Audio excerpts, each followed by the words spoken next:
Me está ayudando ahí. Bueno, vamos entonces a la clase 7 correspondiente para el día de hoy, 21 de abril. Seguimos entonces con el hermoso tema de lo que es la adoración. Vamos a ver entonces hoy los nombres propios, redentivos y calificativos de Dios, aunque le voy adelantando algo. Dios, o el ser que llamamos Dios, es un ser tan grande, tan sublime, tan inmenso, que si no cabe en el cielo, ¿sí? Está sentado en el cielo y sobre la tierra pone los pies. Entonces imagínese usted qué alfabeto podemos usar para decir, este sí es el verdadero nombre de Dios. Dijo un amigo mío, no sé si me hago entender. ¿Qué le quiero decir? Que Dios es tan grande, tan grande, tan grande, que no hay un alfabeto sobre toda la tierra a través del cual saquemos un nombre y digamos, este es el verdadero nombre de Dios. No lo hay. Dios es tan grande, que le dijo por allá en una ocasión a Moisés, yo soy el que soy. Vamos entonces a ver acá algunos nombres de los cuales hombres reconocieron a Dios con ese nombre por causa de las manifestaciones de Él en su entorno. Y comenzamos con ese mismo, yo soy. Este término, en el aspecto etimológico, encierra características y valores que son absolutas y propias del ser. Éxodo 3:14. Yo soy indica ser, del hebreo hayat. Entre sus características y valores determinan la existencia, oiga, abstracta, que interpretado significa existir por sí mismo, permanecer en uno mismo, mostrando a quien se le designa el término un gozar de absoluta independencia.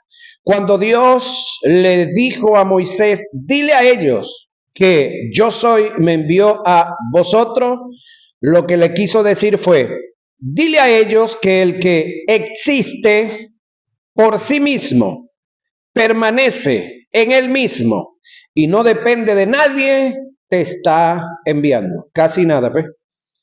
Cuando analizamos el término Jiret, que es el segundo nombre redentivo o calificativo con el cual se califica a Dios como nombre compuesto de Dios, en su única y absoluta característica significa, oiga, el que se provee, determinando, lo absoluto de Dios, indicando que Él no queda desprovisto del favor de nadie. Génesis 22:14. Él es independiente, autosuficiente, de Él dependen y proceden todas las cosas. Él es la sustancia misma del universo y de todo lo creado. Hebreos 1:3.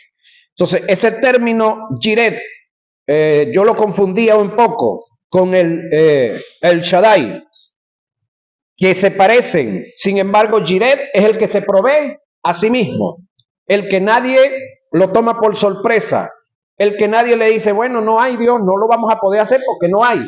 No, él dice, yo tengo, donde tú crees que no hay. Ese es Jiret. El Shaddai es el que nos provee a nosotros, pero Jiret es el que se provee a sí mismo. Hay una pequeña diferencia, ¿no? Una cosa es proveerse a uno mismo y otra cosa es el que me provee a mí. ¿Sí?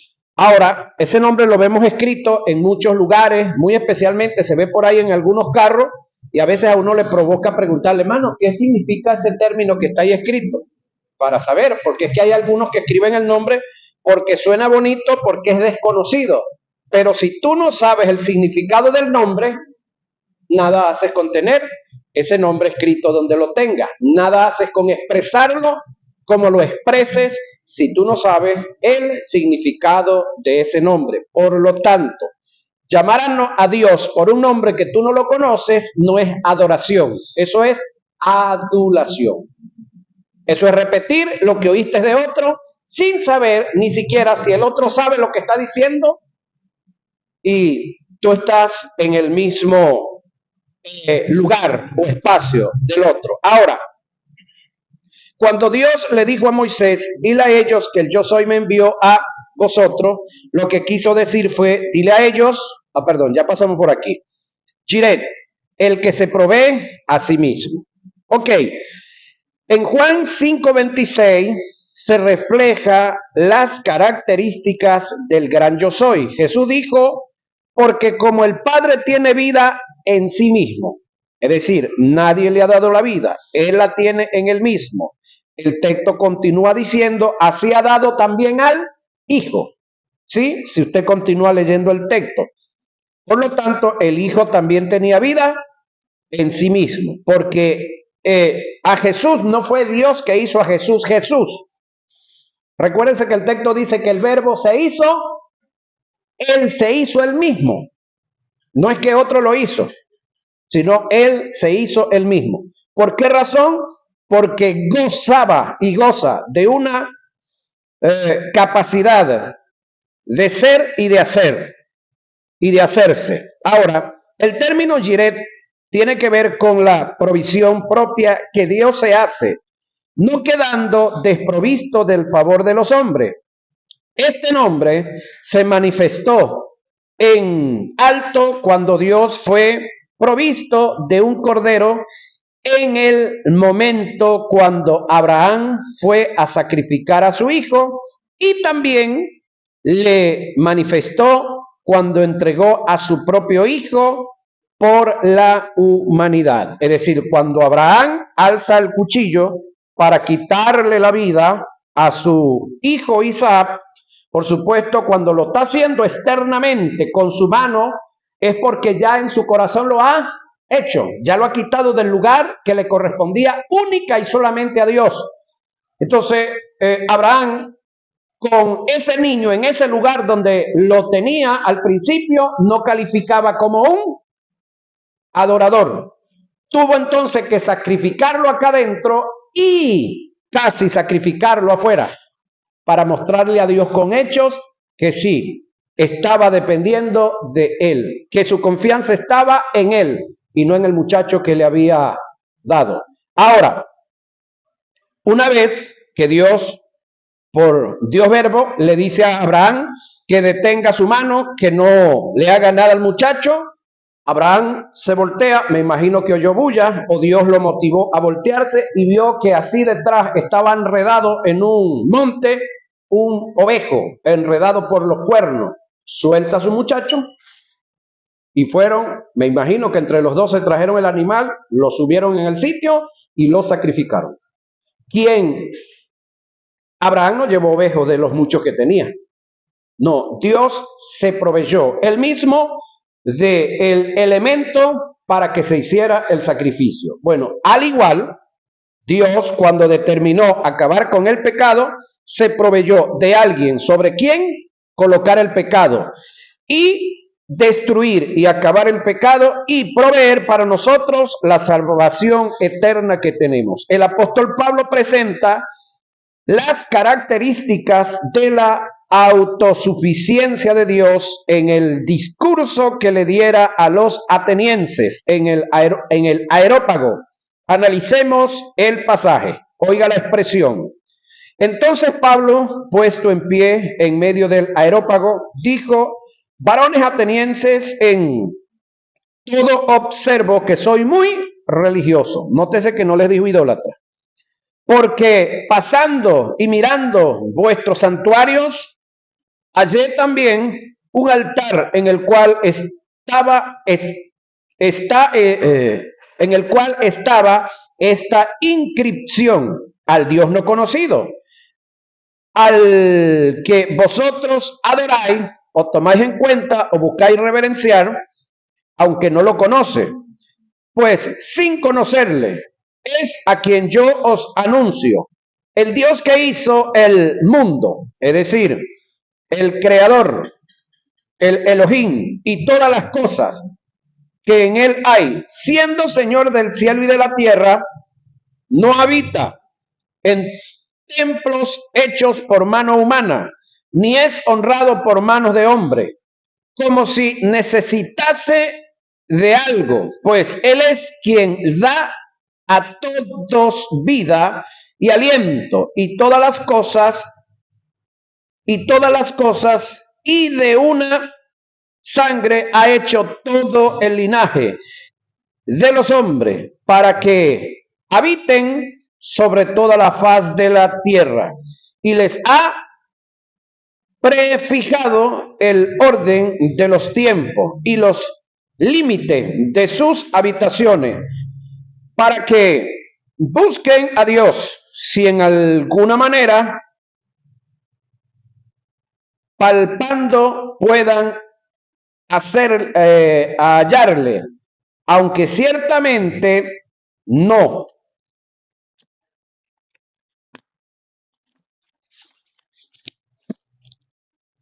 Está lejos de cada uno de nosotros, porque en Él vivimos y nos movemos y somos. Eso está en Hechos 17, 22 al 28.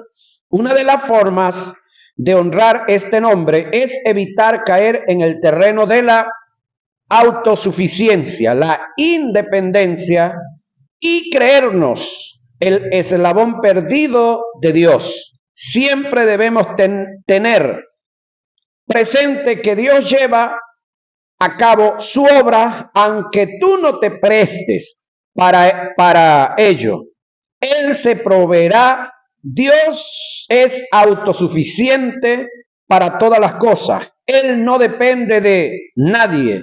Él es la fuente. Él tiene provisión para sí mismo. Él es Jehová Jireh. Jehová Jireh, pues un día determinó y nos buscó a nosotros y nos llamó. Y nosotros pues hemos atendido ese llamado.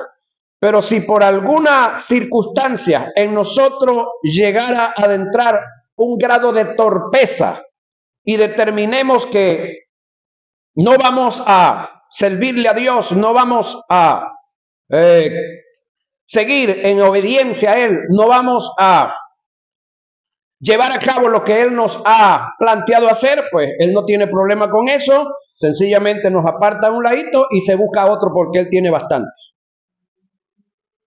¿Alguien puede decir algo? Ayayay, aleluya, dicen otros por ahí.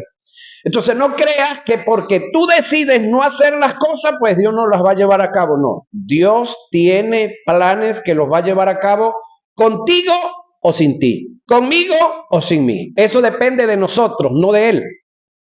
Sus planes van. Ahora, que nos escogió a nosotros, gloria a Dios por eso. Creo que es un privilegio y gran privilegio. Entonces, ¿qué debemos de hacer? Caminar en esos planes de Dios. Porque si no, Jehová es Jireh. Te busca otro y ya. Listo. Y tú y yo a llorar al valle. Ahora, alguien dijo una hipérbole al tratarse de explicar lo absoluto de Dios y su independencia. Dijo, Dios tiene tanto poder que se pudo haber hecho él mismo. Un poeta le hace una interrogante en son de poesía a su colega, teniendo una respuesta muy acertada. Él le dijo, aunque parezca prodigio preguntártelo, me es preciso. Decime quién hizo al mundo, perdón, y quién hizo al que lo hizo. Su colega le respondió, contesta yo te daré, pero no de todas dos. ¿Quién hizo al mundo? ¿Fue Dios? ¿Y quién hizo a Dios? No lo sé. Yo tampoco lo sé. Si usted lo sabe, me avisa. Elión, tercer nombre, Dios Altísimo. Génesis 14, 18. ¿Por qué los líderes de las diferentes religiones que usted conoce, en los diferentes lugares donde usted ha podido ir, procuran colocar en los cerros más altos cualquier imagen, cualquier esfinge, cualquier escultura. ¿Por qué? Porque quieren apropiarse de este nombre. ¿Cuál? El Altísimo. Hablando de que en el cerro más alto colocamos lo que queremos que los demás vean, observen y que le rindan atributos, porque, óigame, en el caso de nosotros podemos atribuirle a otros cosas, aunque ellos no lo puedan ni recibir. ¿Sí? Porque le referimos a esta escultura o a estas esfinges propiedades que aunque yo se las diga, las escriba, las patente y las registre en un registro, pues eso nunca lo van a poder obtener. Entonces, nosotros le podemos atribuir cosas a diferentes nombres y esculturas que imposiblemente. Eso estará en nuestra mente nada más y en el libro donde lo escribimos y en el registro donde lo registramos, valga la redundancia. Ahora, el término Elión es el Altísimo y ese nombre y esa posición la tiene uno solo. Sin embargo, los impostores y los cómplices de los impostores van a tratar de colocarle posiciones a los a tratar de opacar este nombre sobre Dios, el Elión, el Altísimo. Se deriva del alab, significa subir, ser elevado. Elión designa a Dios como el alto, el que está por encima de todas las cosas, el superior. Elión en el Nuevo Testamento aparece reflejado como el Dios omniglorioso, es decir, el que tiene toda la gloria. Así lo registra Efesios 1:17. Elión, en todo el sentido de la palabra, indica el Dios que está en las alturas y cuya gloria y magnificencia no la supera nadie. De allí el grave error de tratar de quitarle a Dios la gloria. Esto es el lugar de majestad, de superioridad, que solo le pertenece al Altísimo. Esto fue lo que Satanás intentó hacer y fue degradado, humillado hasta lo sumo. En él se dio lo contrario a Jesús, que por causa de haberse humillado, fue exaltado al estado más alto de preeminencia. Filipenses 2:5-11. En el caso de Jesús, siendo Dios, decidió humillarse. En el caso de Luzbel, siendo una criatura, quiso enaltecerse. Y el que se enaltece será humillado, mas el que se humilla será enaltecido. ¿Sí? Olam, Dios eterno, Génesis 21:33. Olam, este nombre califica a Dios en el tiempo en cuanto a que no está sujeto a él. Es decir, es a destiempo. Olam indica el que está antes del principio y después del fin. Apocalipsis 1:8 registra las características del Olam. Dice, yo soy el alfa y la omega, principio y fin. Es la traducción que nos hicieron. Sin embargo, vamos a ver algo más adelante. El término completo, el término compuesto, principio y fin, no indica lo primero ni lo último de Dios. El texto, en su más amplio sentido, lo que quiere mostrar en lo que antecede al principio y lo que sucede al final. Es decir, Dios sobrepasa por sobre todos lo que tiene principio y final, porque Dios ni tiene principio ni tiene final. adjudicado a Dios el Verbo y al Espíritu Santo como parte de su naturaleza y propiedad. Lo que el texto quiere mostrar es: yo soy antes del alfa y después de la omega. Soy antes del principio y después del fin. Ahora, el alfa es la primera letra del alfabeto griego. Omega también es era la última letra del alfabeto griego, pero también eran dos deidades de los griegos en su tiempo. Entonces, lo que nos quiere mostrar Dios a través del que escribe, que es Juan, en el Apocalipsis, es que el Dios del cual dio órdenes de escribir el Apocalipsis era antes de que los griegos existieran y su alfabeto y después. ¿Sí? Ahora, Gabna, Dios celoso. Oiga esto. Gabna, Dios celoso. Éxodo 25. Cuando yo oigo al ciudadano presidente de la República hablar de que, bueno, las cosas están muy chéveres, pero necesitamos que nos ayude San Benito. Ya va. Bueno, las cosas están chéveres, pero necesitamos una manito de la pastora. Ya va. ¿Será que no le han enseñado sobre el dios Gatna? ¿Sí? Pregunto, los que están aquí casados, su hogar está muy chévere, ¿verdad? Pero usted necesita otra parte de su esposa. De silencio, ¿verdad?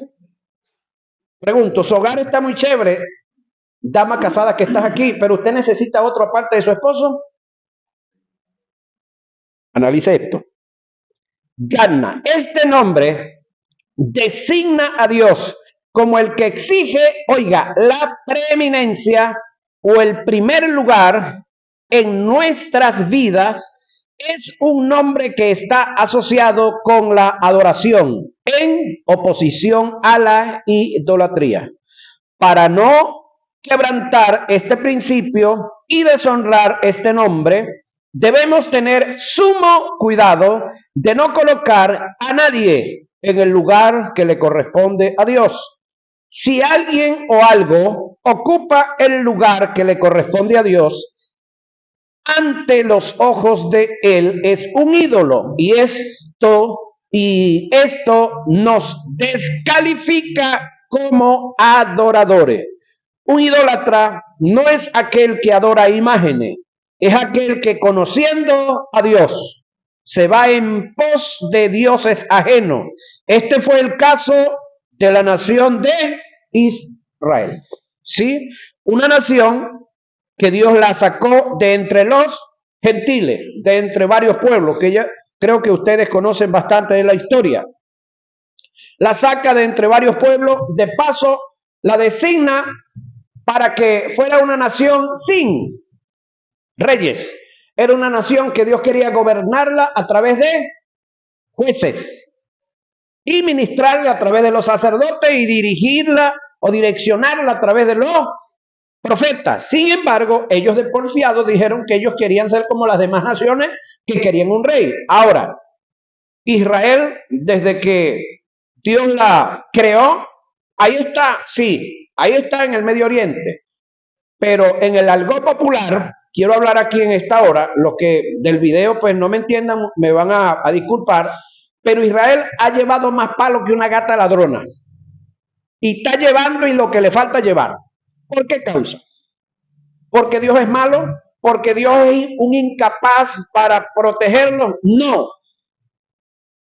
Si fuera por Dios, ya Israel estuviera desaparecido del mapa desde hace muchos años, por causa de su rebeldía, de sus pecados. Ha sido la gracia de Dios y han sido hombres, en este caso como Moisés, que se han interpuesto entre Dios y esa nación para que esa nación todavía se preserve, por causa de su pecado, por causa de su rebeldía, por causa de darle la espalda al Dios que los formó, que los hizo y que todavía los preserva. Sin embargo, usted ve la acción de esa nación y para nada están ubicados en el texto sagrado, ni en el antiguo y mucho menos en el nuevo. La nación como tal y el liderato que la dirige. Ahora, Juan el apóstol dice, hijitos, guardaos de los ídolos. Ya va, Juan le escribe a quién, ¿al mundo o a la iglesia?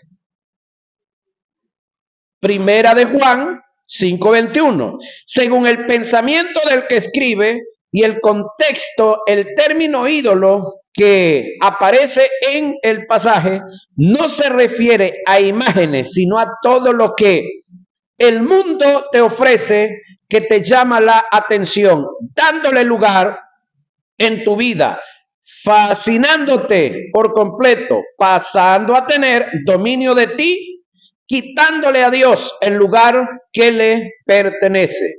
Hay tres áreas en las que te tienes que guardar y evitar caer en ella.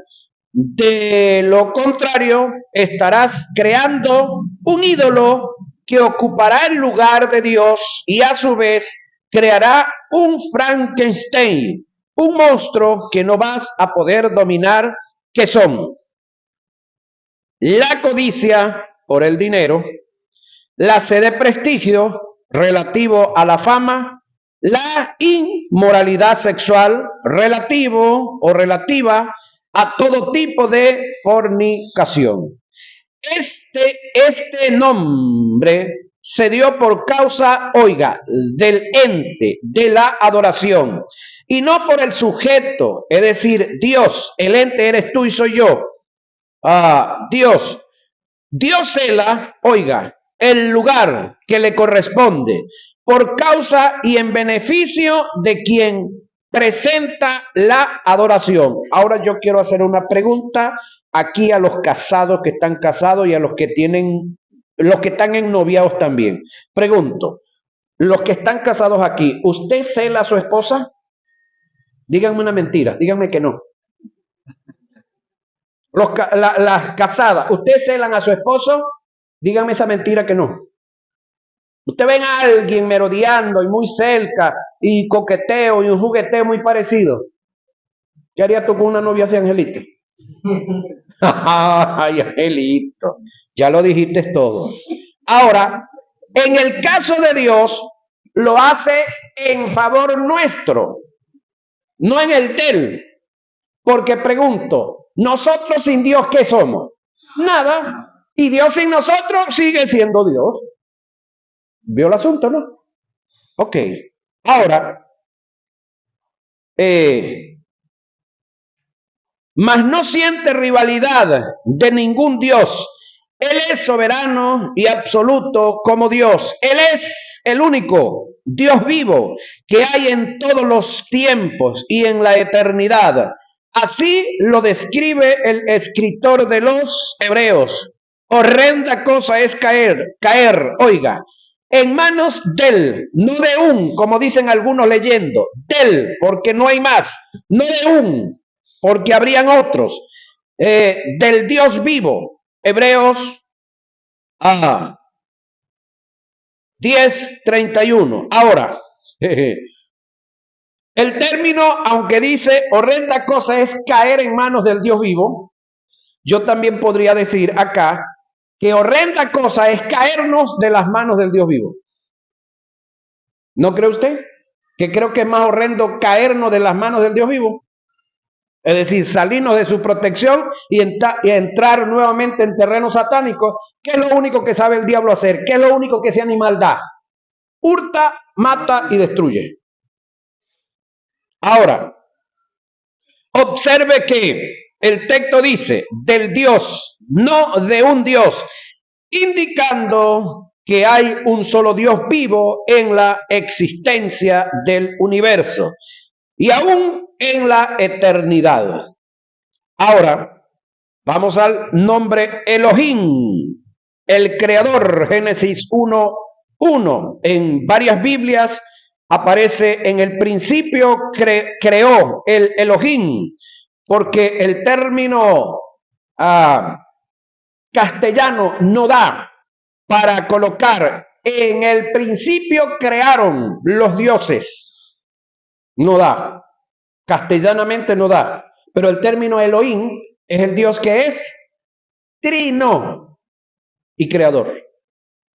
Entonces, si lo lleváramos a castellano, no va a dar, diría, en el principio crearon los dioses, los cielos y la tierra. Pero eso asusta mucho. Sin embargo, esta es una escuela, este es un lugar donde debemos de ir oyendo estas verdades acá. Ahora, Elohim, el creador. Elohim sostiene y contiene la idea de poder creador y gobernador, de potencia y soberanía. Elohim es atribuido a aquel que por su poderoso poder creó el vasto universo, quien dice y es hecho, quien hace las cosas de la nada, o de la aparente nada, ¿no? O de lo que no se ve, porque de la nada nada se puede crear, por cuya palabra los mundos fueron delimitados, de modo que las cosas que se ven fueron hechas de lo que no se veía, que aquí sí cabe la palabra, porque no es de lo que no existía, es de lo que no se veía.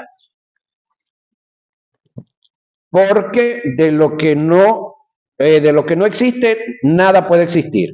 Ahora, de este Elohim, Pablo hizo referencia en el discurso que dio en el Areópago también a los atenienses, cuando les hizo mención del Dios no conocido, Elohim.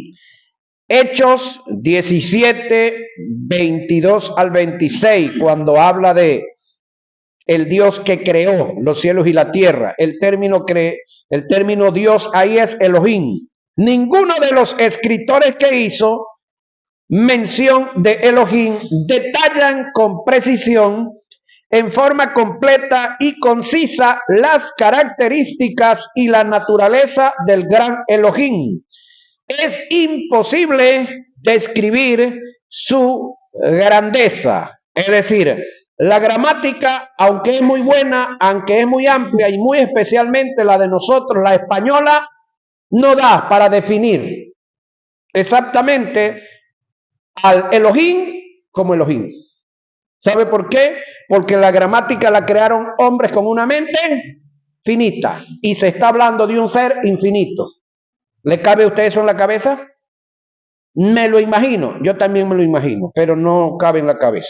Ahora, El Shaddai es el nombre que le decía ahora, que se parece al Jireh. El Shaddai es el Todopoderoso. Génesis 17, 1 y 2. Shaddai, este nombre muestra la suficiencia de Dios para dar las cosas, muestra la plenitud y absoluto de Dios, muestra la abundancia inagotable de Él, y está relacionado como el sustentador, oiga, en todos los sentidos. David y los profetas, en muchos de sus escritos, reconocieron la suficiencia de Dios, dándole este nombre, el Shaddai. El Shaddai, en su más detallado concepto, lo denomina como el Dios, oiga, de las mamas, ¿sí? Es decir, el Dios que tiene senos, el Dios que tiene cualidades de madre, no solamente de padre, el Dios de los senos, el que amamanta, el que saca su seno y te da a beber de su leche. Este nombre fue reconocido por Jesús en uno de sus sermones que daba a sus discípulos. Citemos el pasaje de Mateo 6, 23 al 34. Por tanto os digo, no afanéis por vuestra vida, qué habéis de comer o qué habéis de beber, ni por vuestro cuerpo, qué habéis de vestir. ¿No es la vida más que el alimento? Ahora pregunto yo, ¿quién nos dio la vida? ¿Quién nos dio la vida? Dios. ¿Y quién nos da el alimento? Dios también, pero diligentemente trabajando con sus manos. Y el cuerpo más que el vestido. Mira las aves del cielo, que no siembran, ni ciegan, ni recogen en granero, y vuestro Padre Celestial las alimenta. ¿No valéis vosotros mucho más que ellas? ¿Y quién de vosotros podrá, por mucho que se afane, añadir a su estatura un codo? Y por el vestido, ¿por qué os afanáis? Considerad los lirios del campo, cómo crecen, no trabajan ni hilan. Pero os digo que ni aun Salomón, con toda su gloria, se vistió así como uno de ellos. Y si la hierba del campo, que hoy es y mañana se echa en el horno, Dios el Shaddai la viste, así no hará mucho más a vosotros, hombres de poca fe. No os afanéis pues diciendo qué comeremos, o qué beberemos, o qué vestiremos, porque los gentiles, es decir, los inconversos, los no convertidos, buscan todas estas cosas, pero vuestro Padre Celestial, el Shaddai, sabe que tenéis necesidad de todas estas cosas. Mas buscad primeramente el reino de Dios y su justicia, y todas estas cosas os serán añadidas. Así que no os afanéis por el día de mañana, porque el día de mañana traerá su afán. Basta a cada día su propio mal.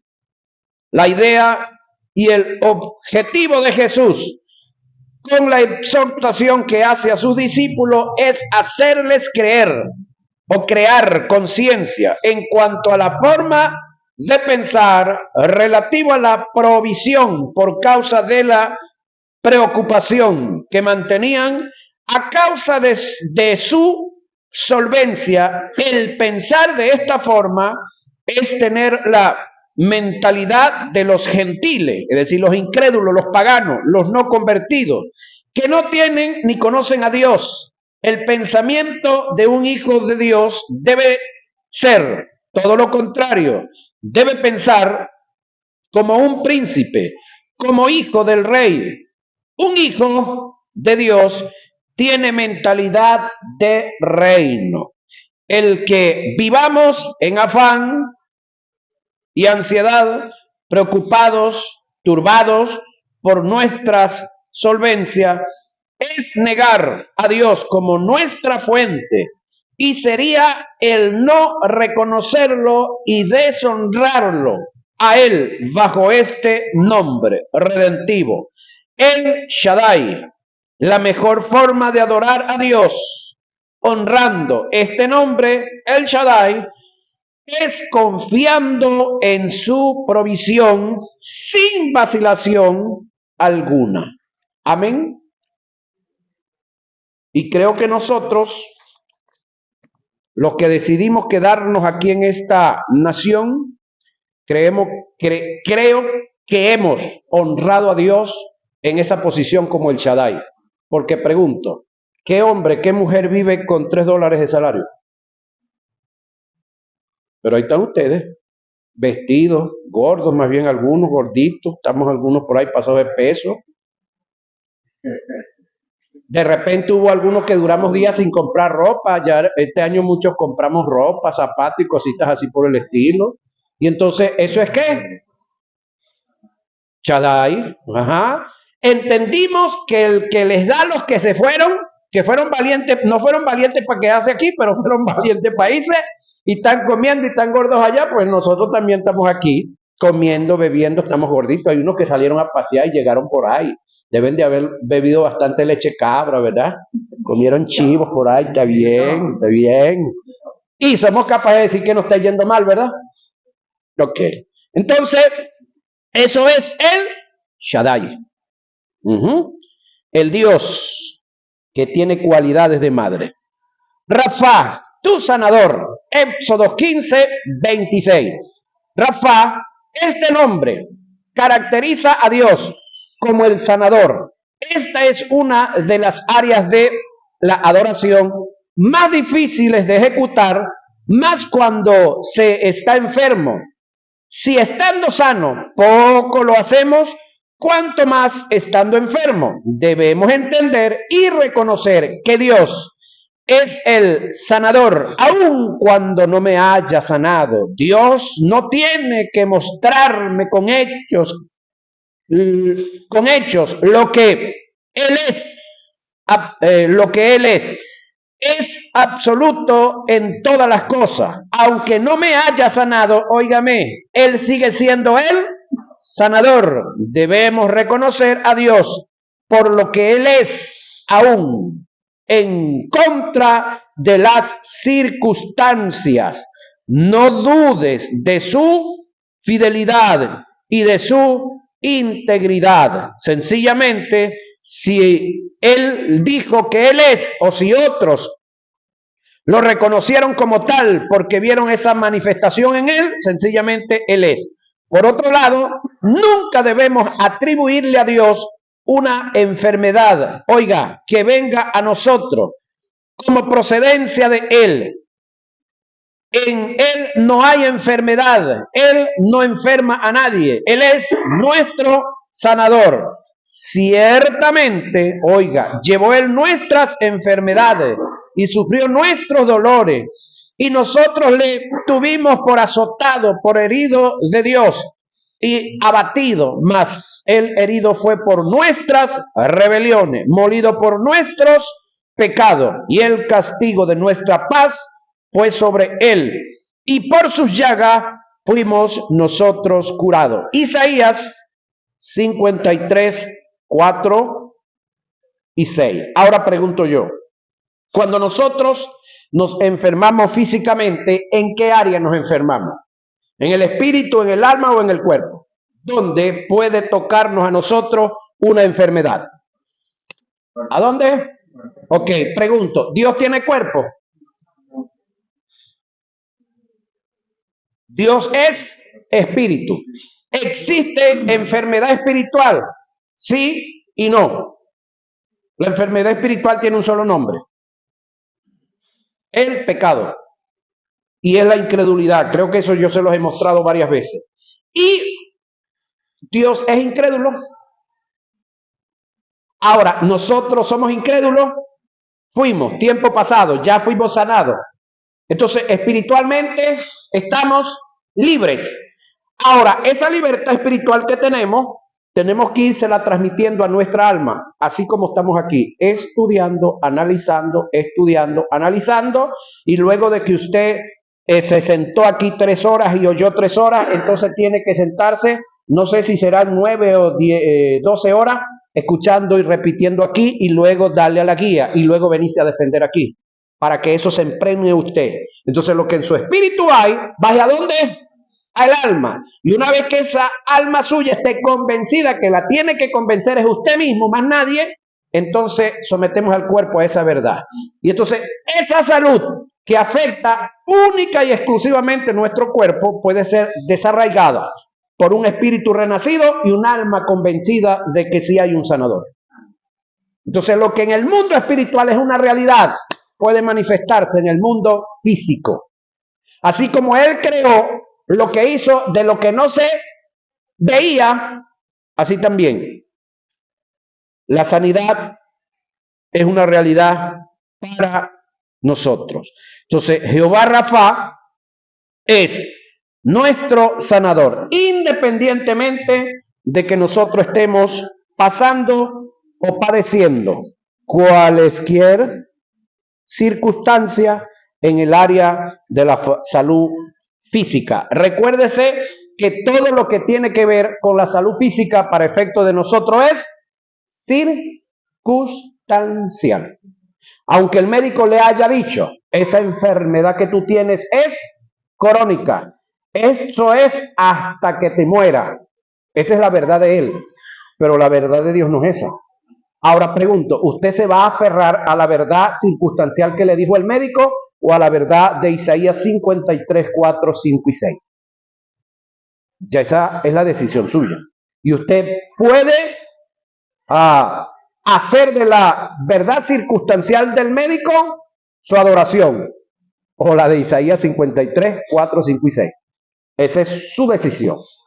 Recuérdese que tiene libre albedrío, ¿sí?